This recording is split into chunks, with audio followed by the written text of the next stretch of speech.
Welcome to Learn to Live Stress-Free. This is Christine Wright with Dr. Robert Wright, Jr. of www.stressfreenow.info. Today, Bob and I will be speaking about the dangers of sleep deprivation and stress burnout.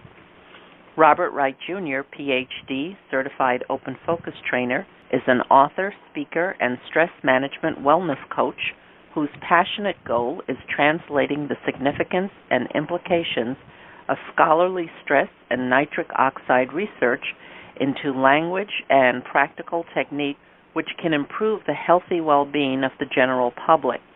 He helps individuals who are struggling with stress burnout, high levels of anxiety, and severe chronic pain by offering time-tested solutions which help them address these issues by teaching them how to shift their attention to improve their locus of control or learn new skills that dissolve their stress, pain, and anxiety. Dr. Wright's research findings demonstrate that the same physiological mechanisms needed to induce relaxation also help us dissolve pain and grief. His study bolsters the linkage between the physiological mechanisms underlying the relaxation response and any method which causes a relaxation response to occur. Dr. Wright's study, published on ProQuest in October 2012, was the first published study to show a correlation between grief, stress, and nitric oxide flatlining and grief recovery, stress reduction, and nitric oxide spiking. To date, as of October 2014, his study remains the only published study linking the variables of grief, stress, and nitric oxide. Dr. Wright is dedicated to educating individuals on the benefits of stress reduction.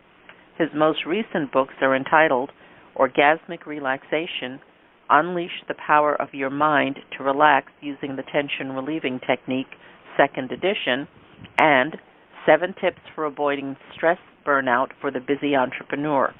He also recently published the Spanish language version of his TRT book, and he is the author of numerous popular articles on stress and anxiety reduction, sleep deprivation, and grief recovery. Dr. Wright holds a master's degree in psychology from Union Institute and University. Bob is a certified practitioner of neuro-linguistic programming and Ericksonian hypnosis. He enjoys travel and has set his next fun travel goal to become a member of the Century Travel Club, which offers membership to travel aficionados who have visited at least 100 countries.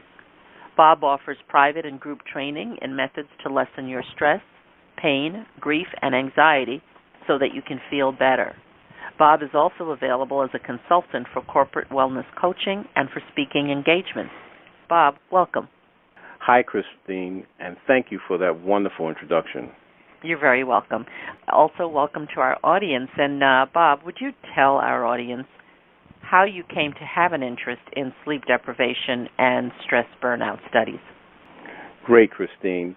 Like many people through the years, there have been times when I have gone through more than 24 hours without sleep, as many people have, commonly called pulling an all-nighter.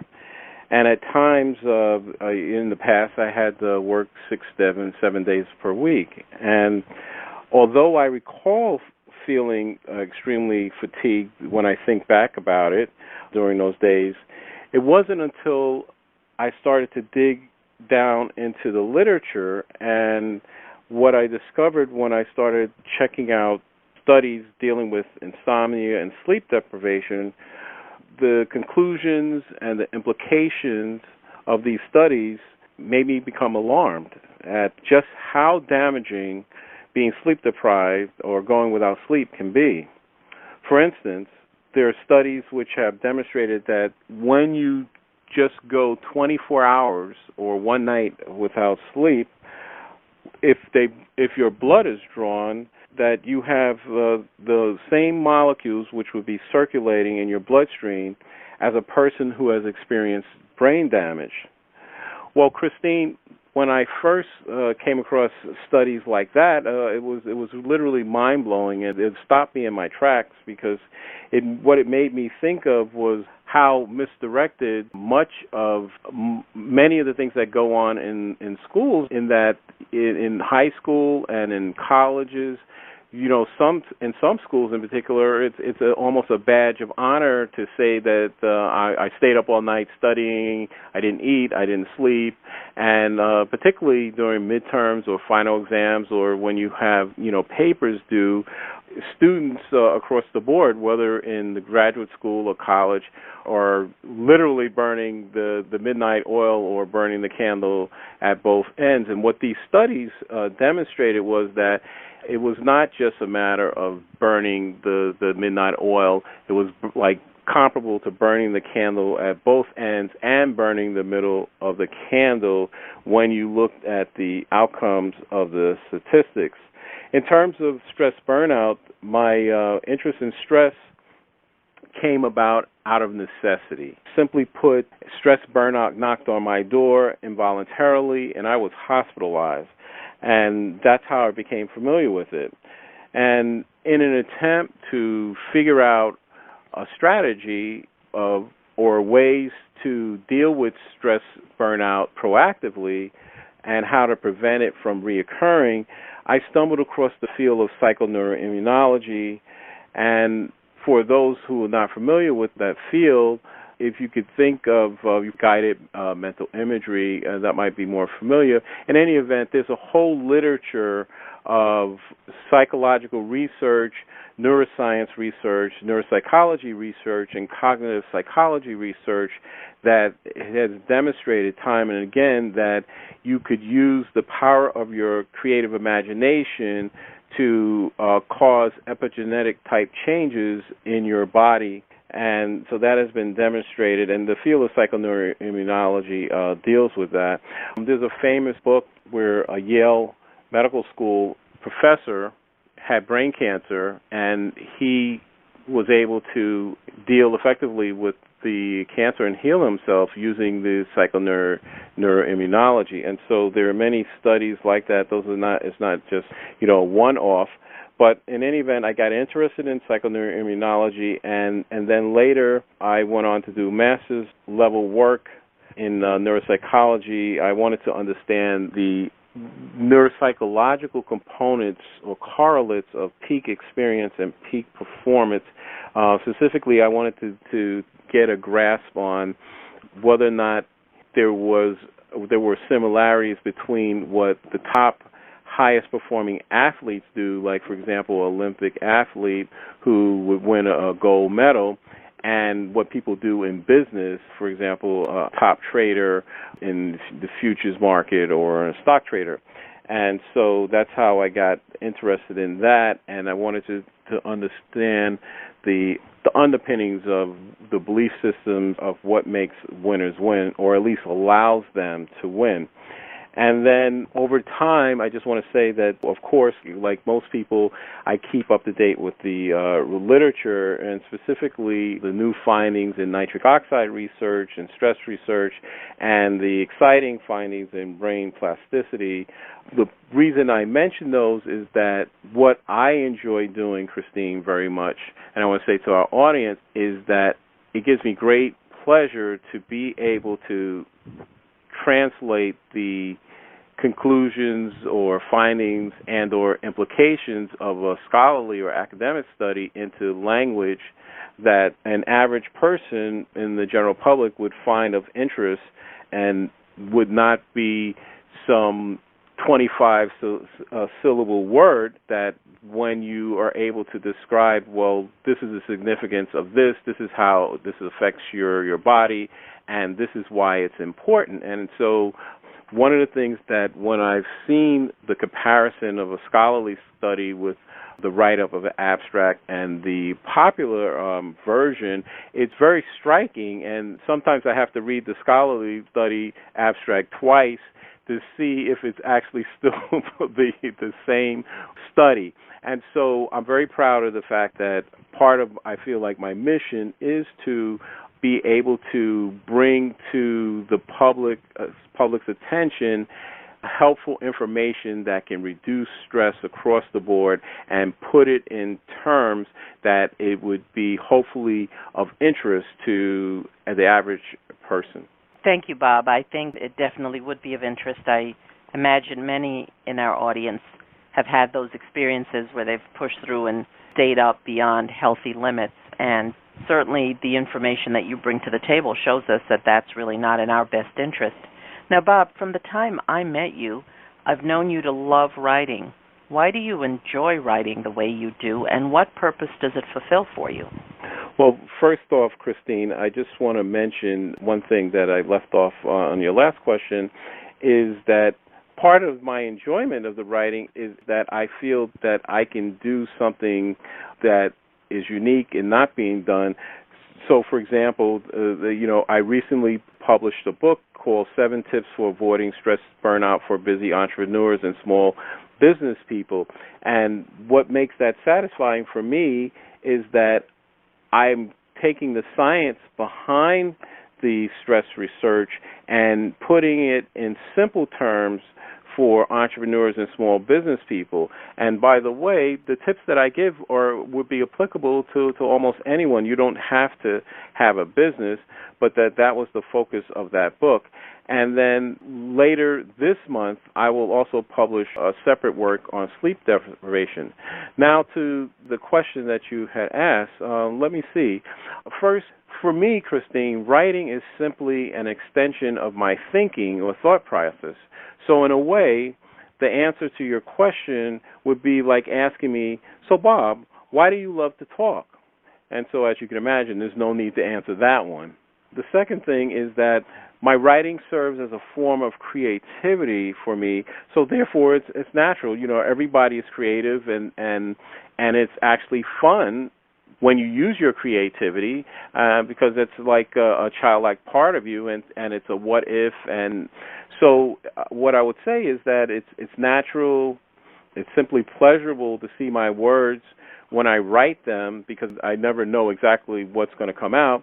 And then one very interesting thing is that what I've discovered is that once I have an idea fully formed with clarity, the writing process is almost an automatic one. And I'm not sure exactly how that happens, but here would be an example of what I'm talking about. Let's say when I have to write an article, typically for me, the toughest part seems to be coming up with the subject matter that interests me. And then once I can find something that I'm interested in as a topic, the next step is that I move to figure out a working title for the article. Let's say I'm doing an article. And essentially what I've discovered is that once I get that clarity of the working title, basically the article is written at that point. And I don't know if that sounds strange to you or our audience, but my explanation for that is that apparently the clarity of the topic with the working title seems to somehow access the stored knowledge that I have on a particular subject matter. And I think, this speaks to the fact that I'm writing about something that I care about or I have some knowledge of, or that I'm willing to do some research on and find out more. And so I think that might not apply to subject matter that I was nonplussed about. So I think since I've read a wide assortment of material over many years, it's like doing a puzzle. The pieces seem to come together and they just seem to fit. It's like when you're playing Scrabble and you have the letters Z and Q and you're looking to figure out, I need a word with a Q that doesn't have the letter U, or I need 2-letter words that start with Z. And so if you've played Scrabble long enough, you learn those little tricks that, the letters that give you the most points, the Q, the X, the Z, and then you want to get on a triple word score.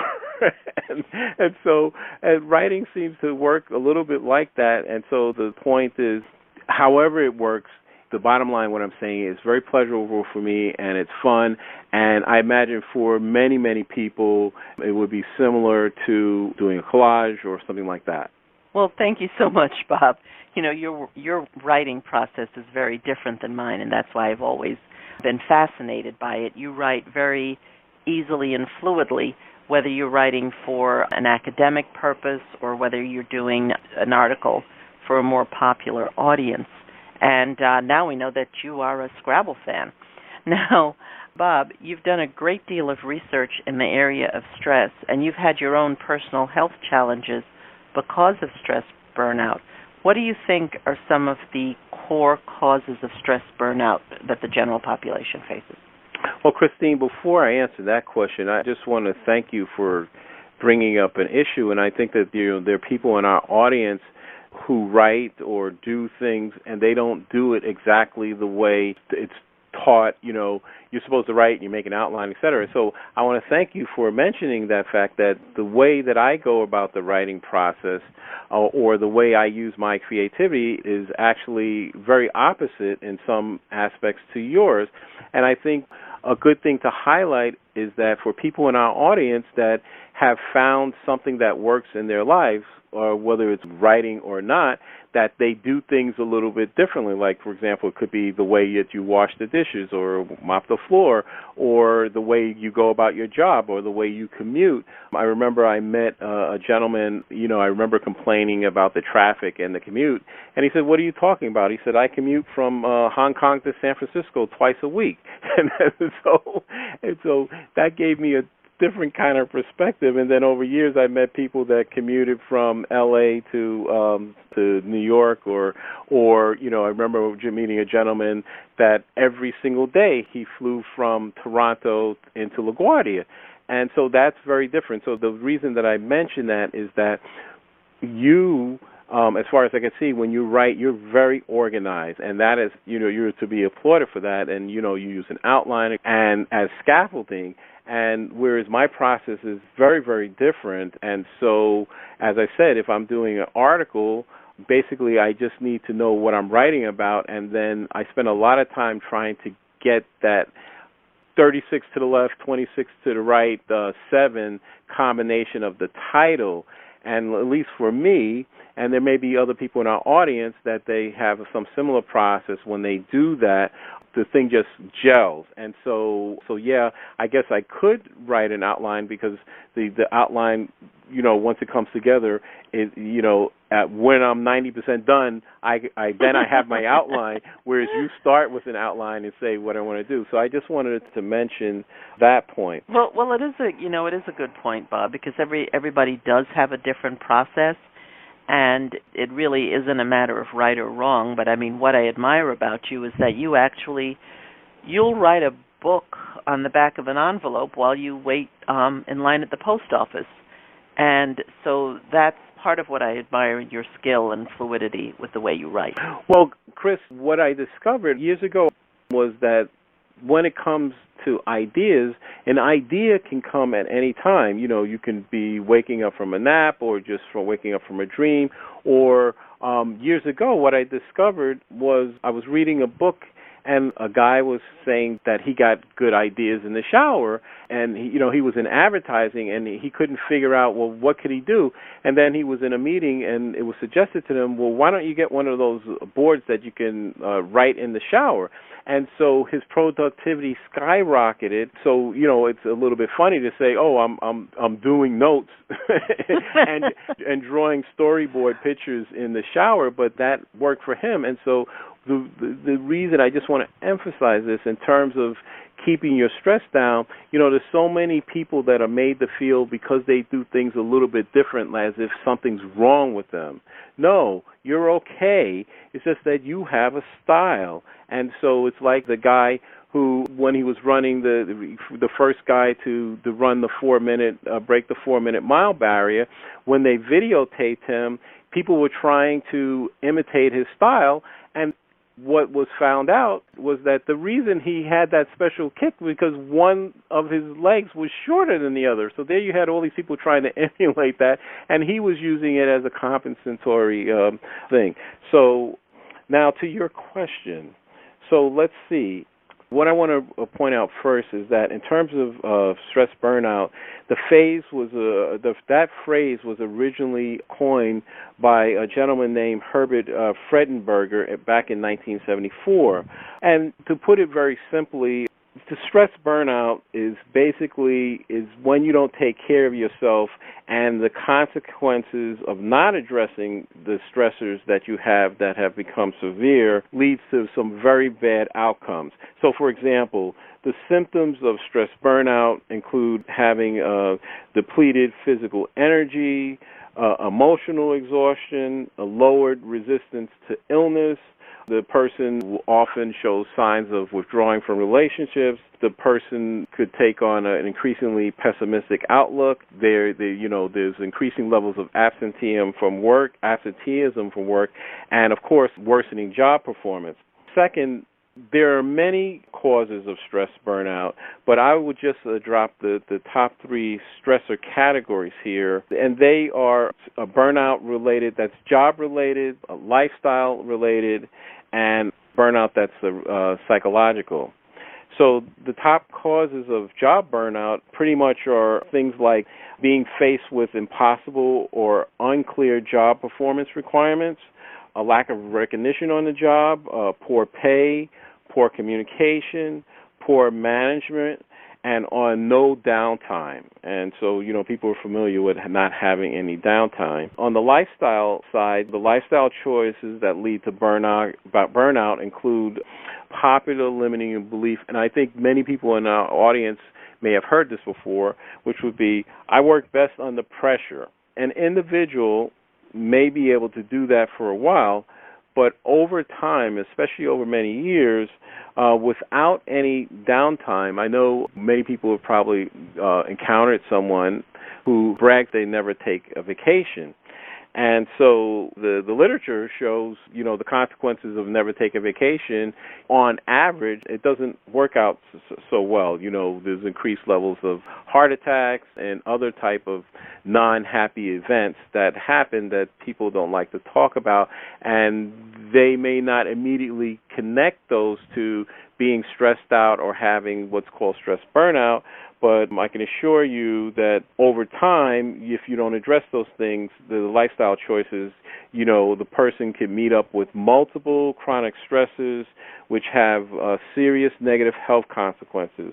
On the psychological side, there are many causes of stress burnout. So among the top psychological causes would be something like having perfectionist tendencies, a person who has a pessimistic outlook, the infamous type A personality, where the person is constantly impatient with free-floating hostility towards others, or the person has a poor job fit. And so what I would say is this, that briefly, that of course, while, we all seek to achieve excellence and we strive for excellence, and that is a good thing.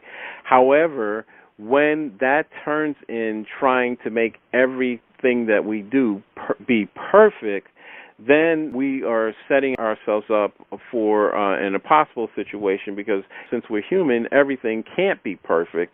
And so the downside of that is that if you fall into that trap, then you can become very self-critical and critical of others, and that would unnecessarily heighten your stress. Thank you, Bob. Now, you've actually already given a lot of this information, but what additional advice can you offer our audience when it comes to taking stress burnout seriously? And of the tips mentioned in your book, which are the most valuable to follow? Okay, Christine, just that. What I would say is that stress burnout is something that needs to be acknowledged, especially if you're on the verge of stress burnout. I think that's the key thing I want to emphasize to our audience, that there might be many people that would be on the verge of stress burnout, but might not recognize that that's what it is. They might be tired all the time, or argumentative, or flying into a rage very easily. And so those all are symptoms, potential symptoms of stress burnout. Of course, there can be many other things, but it's important to be alerted to that. The reason I say that is because if you're on the verge of stress burnout, you still have an opportunity to take corrective action as prevention. However, if you wait too long and you actually get burned out, extra crispy style, that means you could be hospitalized or taken out of the game altogether. And that wouldn't matter if you're on your job or at school or in your business, and that could be temporarily or that could be permanently. And so many people aren't aware that, yes, stress can be debilitating. And so, of course, it's best to avoid burnout altogether and be proactive. And you do that by managing your stress and by paying attention to your stress and doing something about it by taking action. And so, briefly, the things that a person can do is, the first thing is the recognition, is to stop denying that your stress levels may be too high and that you either are currently overwhelmed or on the verge of being overwhelmed. So acknowledging your stress burnout is the first step to combating it. And then the next thing would be to get help, to use your support network by speaking to people you trust. For some people, that can be difficult. However, opening up in this way allows you to let off steam, and it keeps you open to helpful suggestions from others. Christine, I can't overemphasize this point. So many people can get into this mode, I have to do everything myself, and that they could have this tendency to think if I ask for help or use the assistance of someone else, that would be a sign of weakness. And ironically, some people who have that belief are people who have helped many other people. And I think, both of us have been surprised to find out a person who has helped others in need, and then when they are in need, so for example, someone has, breaks their leg and they have a full cast, and they obviously need help getting in and out of the tub or whatever. And it's very surprising sometimes when they would say things like, well, I don't want anybody to help me, or that type of thing. And so using your support system is a smart thing to do. The other thing is very, very, very, very obvious. Get a checkup, especially these days, that you would be surprised how many people have not had a checkup. And so what you want to do is make sure that there's no systemic imbalance, and that can also give you peace of mind. Another thing that people can do is to look at their nutrition, to ask yourself by doing an inventory, what is my food intake like? Is it healthy? Are you consuming foods high in salt and sugar, and those foods cause your blood pressure to skyrocket or your energy levels to crash? It's a simple thing, but it's something that you need to do, because certain foods would aggravate stress or anxiety or other conditions you might have, or you might be allergic to something that you're eating. Take an honest look at your schedule. Are you overscheduled? Are you allowing enough time for the unexpected interruptions? So that really needs no explanation. However, as we see, many people we know, they are overscheduled, and so by taking a pause and to take an honest look at your schedule, that can be a huge burden lifted off you in terms of being more realistic about what's doable.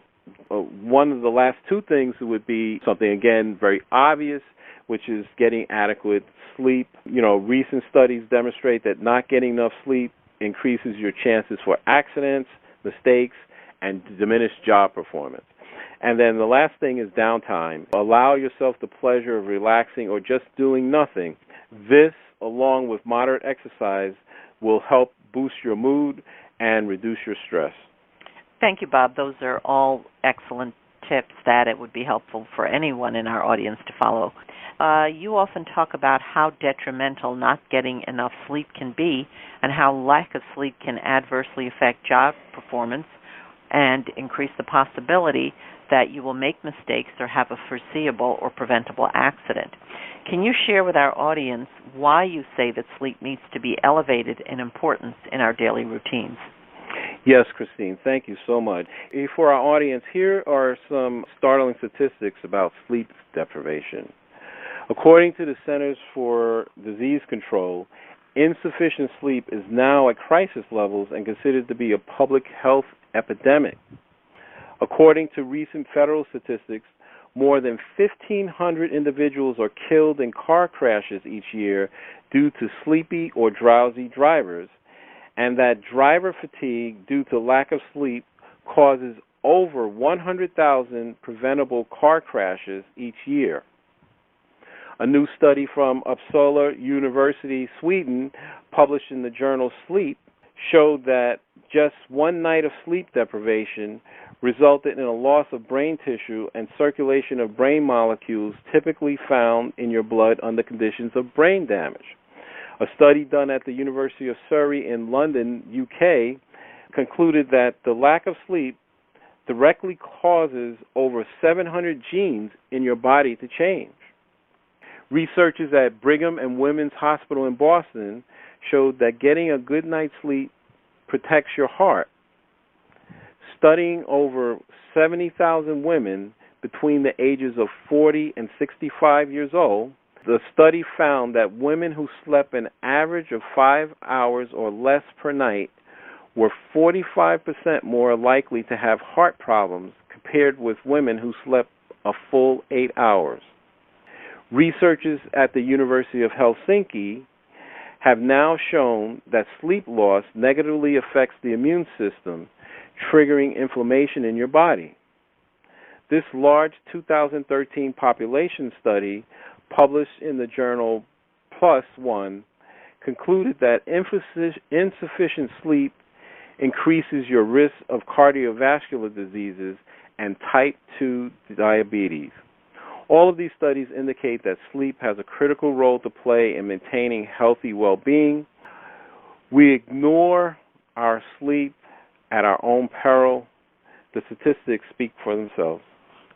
Thank you, Bob. I mean, these are really eye-opening statistics. They're startling and in some cases very sad. Basically, the statistics show that sleep deprivation is not only a detriment to your health and your physiological well-being, it can also be a danger, certainly falling asleep on the road. You're actually risking hurting someone else by your sleep deprivation. Bob, I want to thank you so much for sharing this wonderful information with us. I just enjoy interviewing you as always, and I want to thank our audience for listening. Now, Bob, what would you like to share about what you do and how our audience can connect with you? Okay, thanks for asking that question, Christine. First, I want to point out that the mission of StressFreeNow.info is to be one of the premier stress relief sites on the Internet. Our goal is to assist clients and customers with their stress, anxiety, grief, and chronic pain issues by providing products and services which helps them gain control over their stressors. I help people who are struggling with stress burnout, high levels of anxiety, severe chronic pain, and who are grieving by offering time-tested solutions which help them address these issues by teaching them how to shift their attention to improve their locus of control, or I teach them new skills so that they can learn to dissolve their stress, to dissolve their pain, and dissolve their anxiety. What makes my approach unique is that I customize my approach based upon the unique variables any potential client presents, depending on their education level, their past experience, and the most important or pressing issue. For instance, if a person is experiencing high levels of anxiety or is regularly experiencing panic attacks, I work with the client to give them tools to stop the panic attacks in real time as they are forming. And then I would work with the client to identify the underlying issues so that those can be addressed. This wellness coaching process is different than therapy in that a client makes fast and measurable progress towards her objective. No time is spent in rehashing negativity, and clients report feeling shifts in their emotional well-being right away. Some of the techniques that I use includes the open focus or Ericksonian hypnosis and the various NLP techniques like the six-step refrain or submodalities execution. And Chris, what I have to say is that I personalize and I customize by using an active listening approach to get a good sense of how best to work with a client in a coaching environment. My email address to contact me is dr.bob@stressfreenow.info. Again, that's dr.bob at stressfreenow.info, and my office number is 954-900-2179.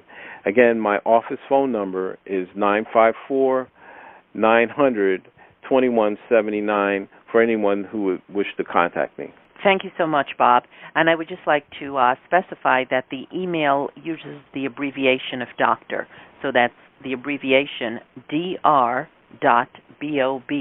at stressfreenow.info. So that's dr.bob at stressfreenow.info. And the office phone number is 954-900-2179. Bob, thank you so much for a great interview. What final thoughts or key idea would you like to share with our audience as a takeaway from today's broadcast? Great, Christine. Thanks. I've enjoyed this, and I know you've been after me for quite some time to get this done, and I want to thank you so much for taking the time to lay everything out so that we could sit down. What I would say is that, namely, the key thought is that to our audience is that managing and dealing with your stress and preventing stress burnout is an ongoing process. Getting enough sleep regularly will not only make you feel better and lower your habitual stress levels, most likely you'll also witness increases in performance and productivity, and importantly, the research literature shows that the additional alertness lessens your chances of having accidents and or making mistakes due to extreme fatigue. And I think anyone would say that's a good thing. Anything that can reduce the amount of mistakes that we make and the chances for accidents, that's a good thing. And especially when you consider someone falling asleep while driving, which could result in tragic consequences. So to wrap up, what I'll say is that to stay on top of your game, it's best to have a systematic way for dealing with your stress. And one way to do that is to work with a wellness coach like myself. Whatever you choose to do, if you choose not to address your stress issues, or you choose not to get enough sleep, eventually that fact will catch up with you, unfortunately, either in the form of chronic disease states or perhaps via an unfortunate accident or a critical mistake which occurs during the stress burnout process. And I say unfortunate because in many cases, in hindsight, we realize that if we were not exhausted or not burned out or not fatigued to an excess, we could have often prevented something, a mistake or an accident, because we were tired. And that's why I said it's unfortunate. So thank you, Christine. Thank you so much, Bob, for this interview. I know that our audience appreciates your sharing, and thank you, audience, for listening. For Dr. Robert Wright, Jr., this is Christine Wright of www.stressfreenow.info. Until next time, be safe and be well.